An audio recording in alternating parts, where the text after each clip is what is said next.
Habang busy po ang ating mga contestants dyan sa magbubulong kung sino ang mananalo sa round na ito, dito muna tayo sa ating quick survey with the audience, our studio audience.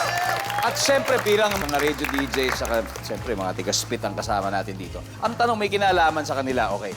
Kung magre-request ka ng song sa mga DJ sa radyo, anong kanta to at bakit? Yes! Alright. Yes, what's your name? Angela po. Angela. Okay, anong gusto mo i-request, Angela? Hero po, Kuya Dong, by Mariah Carey po. Uy, alam ko yun. Bakit hero? Para po sa parents ko na nagsisikap po para may pangkain kami sa araw-araw. Wow, wow, wow. Nakakabilib. Good answer. Good answer. Awesome. One last. Any requests sa ating DJ? All right, one last. What's your name? Rain po. Rain. Okay, Rain. Anong request mo, Rain? Yung ano, yun, sana dalawa ang puso. Haba ng hair. Parati natin naririnig yan. Alam ko na kung bakit. Tama ba yung iniisip namin? Dahil sa meron kang mahal na iba. Tapos, alam mo na. Hindi po. Ano? May dalawa po kasing nanliligaw sa akin. Hindi po alam sino pipili. Dalawa pa naman niligaw. Ayos. Haba ng hair mo, ha? Back to the game na muna tayo. Balik tayo. Naglalaro po ang Barangay DJs, Barangay LSFM, na wala pang puntos. Pero ang Team Spit ay may 108 points na. Alright, it's your time to shine, Papa Ball. Habol tayo. Thea, come on, let's play round 3.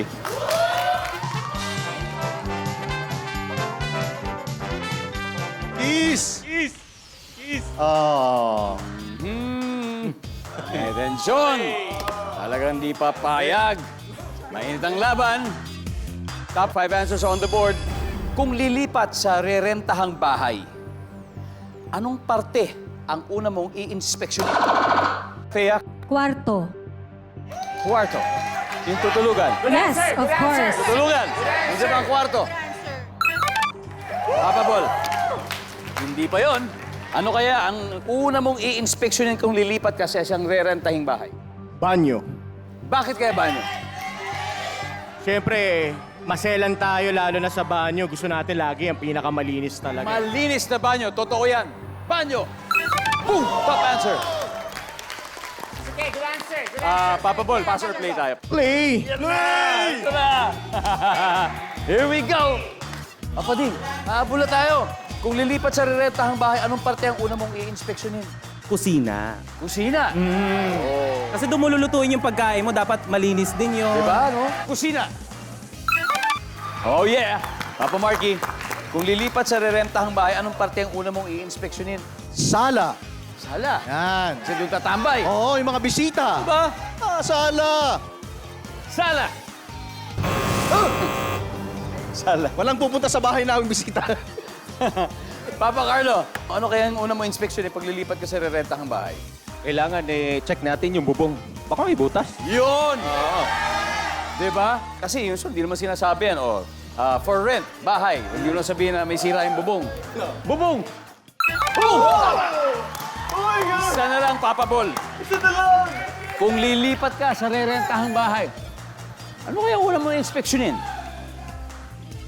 Natry ko to mga ilaw. Kung may mga punde, mga hindi umiilaw, mga Malaman, ganun. di ba? Oo. Mga saksakan na hindi gumagana, pwede yan, di ba? Tama yun. Ilaw! Wala. Papa Ding. Okay, spit. Isa na lang, Papa Ding. Kailangan makuha natin ito. Kung lilipat ka sa rerentahang bahay, anong unang parting i-inspeksyonin mo? Yung kisame. Yung kisame. Di ba kasama na sa bubong yun? Di ba, no? Iba po sila ng spelling. O kaya baka may mga nakatago doon. Yes. Di ba yung mga kaibigan nating natutulog? Mga makukulit. Di ba? Kisame. Wala. Naku, eto na naman tayo. Ha? Third time, Papu. Third time. Ding Dong, I think it's plumbing. Plumbing. Okay. Mga tubo. Kaya. Tingin ko yung mga kandado. Kandado. Okay. Tubo, kandado, kara, Yung flooring. Yung mga flooring. Sahig. Sahig. sahigan. Okay, iba-iba na naman. Kung lilipat sa rerentahang bahay, anong parte ang gusto mo una inspeksyonin? You got 3 seconds. Ariel. Yung plumbing. Plumbing. Plumbing. Oh, yun na daw. Yan. Sabi nila, yung mga tubo, kailangan i-check. Kung magana ba yung gripo dito, wala ba yung mga barabara doon, kung ano-ano. Survey says plumbing.